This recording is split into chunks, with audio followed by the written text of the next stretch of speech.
내가 뭘 해서 뭘 행복하겠어. 세상에서 제일 친한 친구를 잃었는데.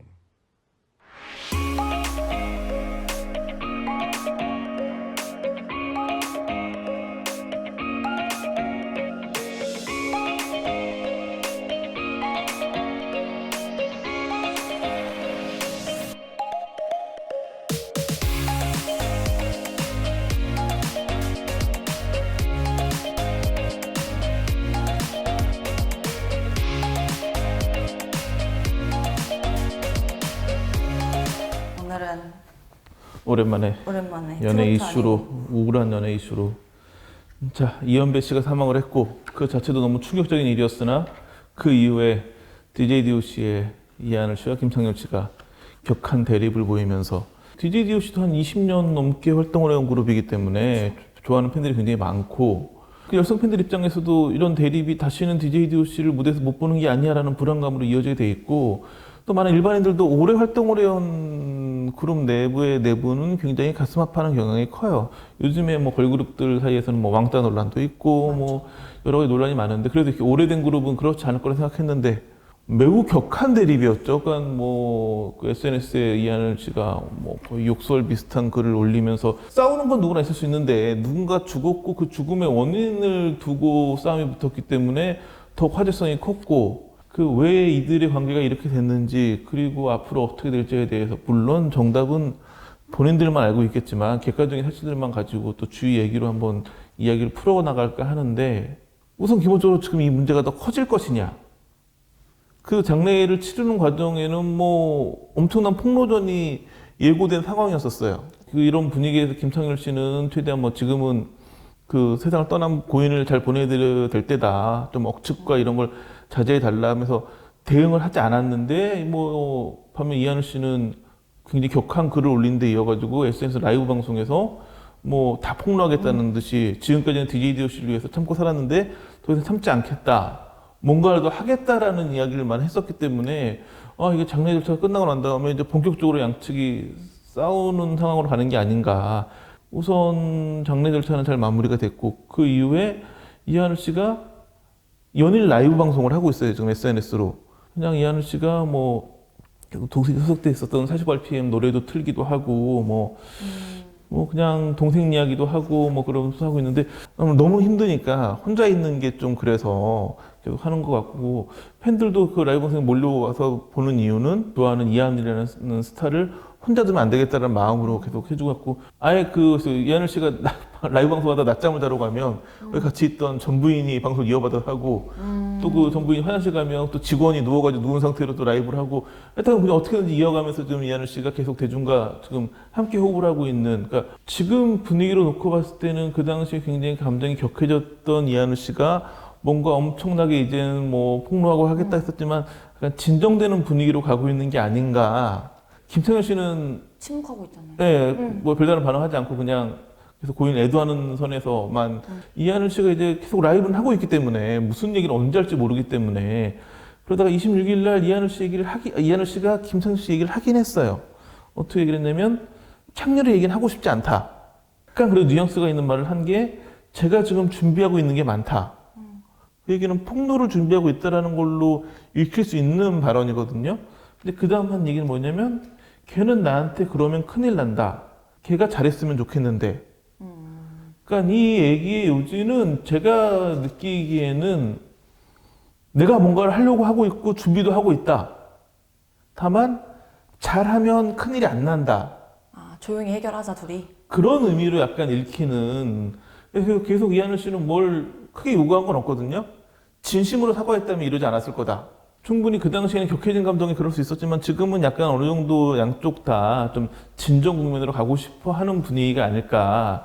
다만 DJ DOC가 계속될 수 있느냐에 대해서는 가요계에서는 그거는 좀 힘들 것 같다라는 이야기가 많이 나오고 있어요. 왜냐하면 단순히 이번 일로 불거진 게 아니라 이하늘 씨랑 김창렬 씨가 좀 오랜 기간 분쟁이 있었던 것으로, 그러니까 좀 감정이 묵어 있다가 터져 나오는 걸로 보여지는데, DJ DOC 활동이 꾸준히 이어졌으면 괜찮은데 그게 좀 한 4년 넘게 활동이 중단된 상태거든요. 그나마 뭐 앨범을 내지 않고 뭐 방송을 하지 않아도 DJ DOC는 꾸준히 공연을 하면서 함께 호흡을 맞추고 대중과 호흡을 했는데 코로나19 때문에 지금 공연도 안 되는 상황이었고 또 이번에 이하늘 씨 얘기 들어오면 다시 앨범을 내려고 좀 앨범 준비를 하고 있었는데 뭐 김찬 씨가 뭐 호의적이지 않았다. 녹음도 몇 번 오지 않고 마스터가 나와가지고 이제 음반 준비 거의 끝나가는데 자기는 DJ DOC 그만두고 싶다라는 이야기를 하고 그러면서 굉장히 이제 DJ DOC 활동을 하느냐 마느냐를 가지고 좀 최근 들어서 좀 분쟁이 많이 있었던 것 같아요. 그룹이 한참 활동하다가 어느 순간 이제 다 개별 활동을 하다가 보면 이제 다시 이게 하나로 뭉쳐지고 뭐 하는 부분에서는 오래 쌓인 감정들이 문제가 되기도 하고 우리나라 최장수 아이돌인 신화 같은 경우에도 최근에 봉합은 됐지만 그런 분쟁이 있었고 근데 이런 거 가장 큰 이유는 멤버들이 하는 일이 달라지면 모아지기가 쉽지 않거든요. 요즘 보면 이하늘 씨는 뭐 낚시 예능도 하고 여러 가지 예능 프로그램 예능인 위주로 활동을 하고 있었고 그리고 이제 정지용 씨 같은 경우에는 아예 방송 활동 안 한 지가 좀 됐고 이제 김승현 씨 같은 경우에는 지금 사이더스 대표로 취임하면서 지금 엔터 사업가 쪽으로 모습이 많이 달라졌거든요. 그러니까 사실은 이제 사이더스 대표가 돼가지고 이제 사업가가 됐는데 다시 DJ도 활동하는 부분이 좀 본인이 버거웠을 수도 있고 그래가지고 이런 DJ DOC 활동을 다시 하느냐 마느냐를 가지고 좀 분쟁이 있었다가 그런 감정들이 이번에 터져난 걸로 보여지기 때문에 DJ DOC가 다시 활동을 하면 모든 게 풀릴 거라고 봐요. 이 싸움이 더 커지진 않겠지만 화해나 봉합도 어려워 보이고 그 얘기는 DJ DOC가 다시 뭉치는 것도 지금 당장 좀 어려워 보이지 않나. 다만 지금 현재 소속사랑 DJ DOC가 음반 계약이 남아있기 때문에 음반을 내긴 해야 되는 상황인 건 맞거든요. 그럼 왜 제주도에서 도대체 무슨 일이 있었던 거냐. 지금 이하늘 씨 얘기 들어오면 제주도에서 세상을 떠난 이현배 씨가 굉장히 고생을 했고 뭐 이하늘 씨는 그때 너무 경제적으로 어려워가지고 배달 같은 거 일을 하다가 사고가 나서 그 후유증으로 죽었을 수 있다. 그건 그렇게 되면 죽음의 책임이 김선재에게 있는 거 아니냐 이런 식으로 폭로했었는데 뭐 그리고 이제 부검 결과 정확한 사인이 나오진 않았지만 교통사고 후유증은 아닌 걸로 나왔고 그리고 이제 뭐 경제적으로 어려움을 겪었다고 이야기를 하는데 그럼 그 원인은 어디에 있느냐. 근데 이게 되게 애매한 게 이들이 어떻게 부동산을 사고 어떻게 뭐 펜션을 만들고 하는 부분에 대해서 당사자들이 이야기하는 거랑 기자들이 취재해서 그러니까 취재를 한다는 건 그냥 기본적인 부동산 정보를 가지고 보는 거거든요. 그렇죠. 너무 달라요. 왜 이렇게 차이가 있는지 싶을 정도로 그 그럼 부분이 팩트는 뭐예요, 팀장님? 지금부터 그러니까 우선 양측의 주장을 들어보면 이하늘 씨는 어떻게 이야기를 했냐면 그 DJ DOC 멤버 3명이 1억 3천만 원씩 투자를 해가지고 제주도에 부동산을 투자하기로 했대요. 이제 정재용 씨가 그 돈이 없는 상황이어가지고 그 지분을 빠지고 그 지분에 이현배 씨가 그 지분을 승계했다. 그러니까 DJ DOC 3명이 투자하는 걸로 시작을 했다가 결국은 이하늘, 김창렬, 이현배 3명이 같이 투자를 해가지고 부동산 투자를 하고 좀 리모델링을 해가지고 펜션 사업을 하기로 해가지고 비용을 이제 내기로 했는데 그 비용 문제에서 이제 1인당 그 김창렬 씨는 8천만 원까지 낼 수 있는데 1억 2천만 원은 너무 부담된다. 난 못하겠다. 그러면서 김창렬 씨가 그 사업에서 발을 빼면서 그럼 이제 뭐 8천만 원이라도 내고 발을 뺐으면 나머지 3천만 원만 4천만 원만 채우면 발을 뺐기 때문에 이제 그런 부분에 어려움이 생겨가지고 계속 이현배 씨가 제주도에서 그냥 본인이 직접 뭐 공사하고 해가지고 이 펜션을 살려보려고 고생하다가 결국 세상 떠났다라는 주장이었거든요.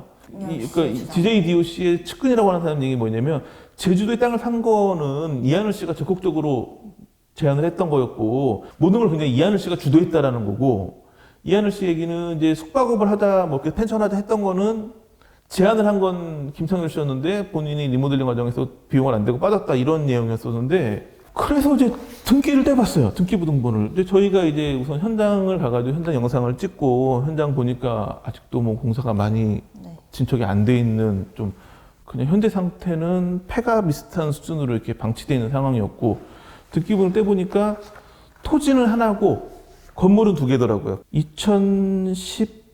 2016년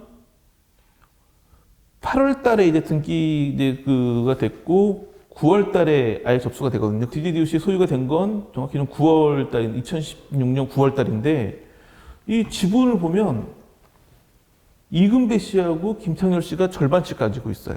그러니까 양측 얘기 다 뭐냐면 정재용 씨가 3명이 샀는데 3명 중에 정재용 씨의 지분을 이현배 씨가 승계했다라는 건데 정재용 씨 지분은 처음부터 없었어요.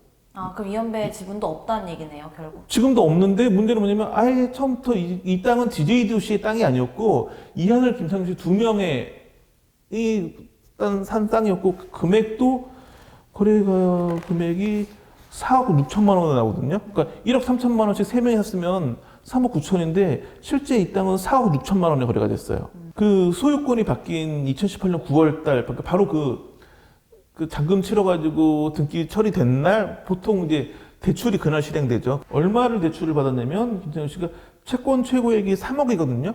근데 김상현 씨는 바로 그 소유권 이전이 된 날 2억 3천을 대출 받았기 때문에 실질적으로 이 제주도 부동산은 이하늘 씨가 2억 3천만 원을 내고 김상현 씨는 그냥 그 금액을 전액 대출로 낸, 이건 누가 봐도 이하늘 씨가 주도한 거래가 맞는 것 같아요.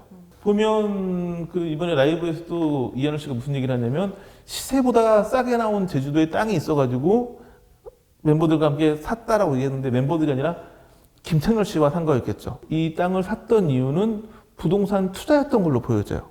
왜냐하면 그 시세보다 낮게 나온 땅을 사가지고 가지고 있다가 나중에 땅값이 올라서 팔면 이득이 나오기 때문에 그런 부동산 투자 개념이었던 것 같은데, 기다리면 언젠가 오르긴 하겠지만 이제 이하늘 씨랑 김상현 씨랑 입장이 달랐던 게, 이하늘 씨는 본인 돈을 투자했기 때문에 오르면 오르고지 그냥 수익이 생기는 건데, 김상현 씨는 오르는 게 올라서 다시 이 부동산을 판매할 때까지는 매달 이자를 내야 되는 상황이었던 거죠. 그러니까 2018년 2월 달에 이제 처음으로 이 제주도 땅에 대한 기사가 나오고, 그해 가을에 제주도에서 이하늘 씨가 결혼식을 하거든요.